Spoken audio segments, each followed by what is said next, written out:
khabar kawan-kawan semua? Apa khabar orang Kelantan? Apa khabar orang Malaysia? Apa khabar orang Bacuk? Apa khabar orang-orang Melayu? Apa khabar orang-orang parti Melayu? Parti UMNO, PPBM, Keadilan dan PAS. Baru lepas buat wacana ini tidak melibatkan orang-orang parti lah, terutama orang-orang UMNO, tidak melibatkan pemimpin-pemimpin UMNO, pemimpin bahagian, pemimpin-pemimpin yang berjawatan besar di dalam parti. Tujuan kami mengadakan wacana itu adalah bukan nak menghimpunkan orang-orang parti politik, dan di dalam parti itu walaupun bukan tidak sepenuhnya orang UMNO, ada PKR, ada Bersatu, dan ada juga orang pengikut PAS yang neutral lah, yang tidak taksub. Dan kami tidak memanggil orang UMNO yang berjawatan kerana mereka ini apabila kita bercakap tentang Melayu di dalam wacana khasnya, dan apabila cakap tentang Melayu dan agama Islam, kita tidak dapat dipisahkan dengan UMNO. Tapi kalau ada pemimpin UMNO, apabila kita nak memperkatakan tentang kepimpinan Melayu di dalam UMNO, mungkin kita tidak akan sampailah pada apa yang nak sampaikan, kerana tentunya mereka akan membacking atau membela pemimpin-pemimpin mereka, sedangkan kita nak mencari penyelesaian. Tapi sekurang-kurangnya kita sudah boleh meluahkan ataupun boleh tahu mencari kunci di mana kelemahan orang Melayu. Dan orang Melayu yang saya maksudkan ialah, kita tidak memperkatakan orang Melayu itu UMNO, tetapi di dalam wacana perbincangan atau bengkel itu dengan sendirinya UMNO, nama UMNO digali, dinaikkan sebagai orang yang parti yang memangnya layak memperjuangkan. Apabila UMNO sudah tidak berkuasa, dan banyaklah suara-suara yang berani mempertikaikan Melayu, yang berani menghentam pemimpin-pemimpin dan agama. Ada yang membangkitkan keberanian ahli parlimen Sibu yang melarang penggunaan ketuanan Melayu untuk Malaysia, kerana ujah-ujahnya buat apa lagi ketuanan Melayu, Malaysia ini kenalah sama. Mengapa nak disamakan, sedangkan benda-benda yang lain yang kita sepatutnya berkongsi, di mana yang termaktub di dalam perlembagaan. Dan kami semua bersepakat bahawa sekolah vernakular yang termasuklah sekolah-sekolah yang mungkin yang agama rakyat yang tidak dikelolakan oleh kerajaan, dan juga sekolah-sekolah swasta yang diusahakan oleh parti-parti politik itu. Vernakular khasnya adalah satu daripada bentuk perpecahan terbesar orang Malaysia. Mungkin kita orang-orang yang umur banyak masih ingat macam mana akrabnya kita bersama orang Cina, orang India di dalam sekolah kebangsaan.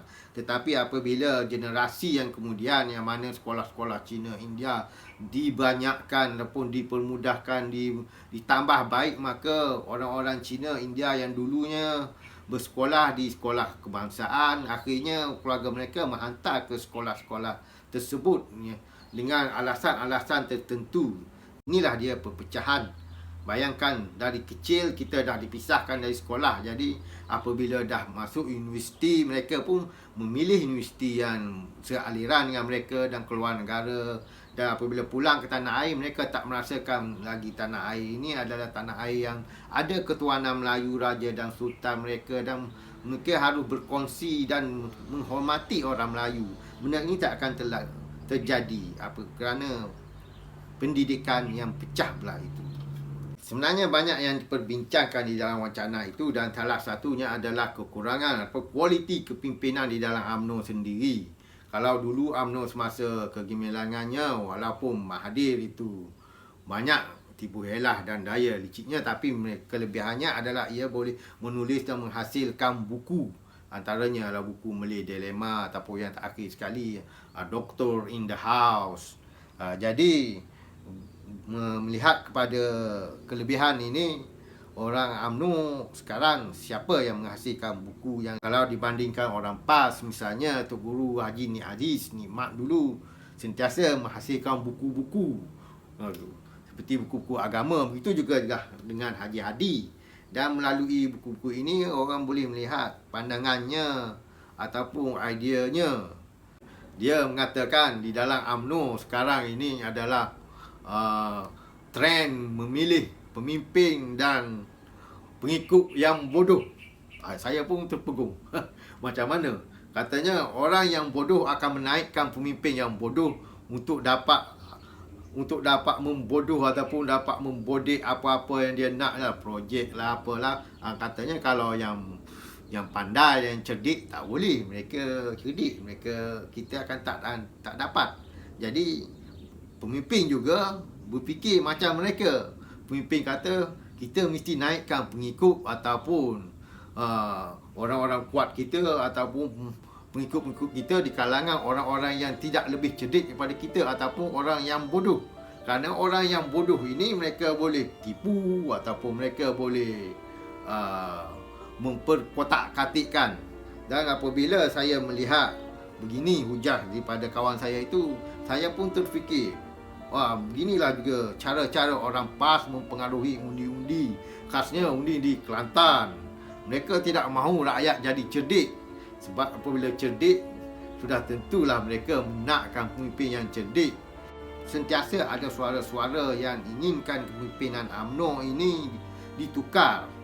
Tapi saya juga merasa siapa saja pun kalau ditukar akan ada perkara yang sama akan berulang. Masalahnya di dalam perbincangan itu ialah UMNO sendiri sudah ketandusan pemimpin.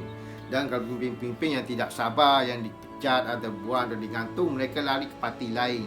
Mereka ini tidak sabar untuk menunggu masa yang terbaik untuk kembali kepada UMNO.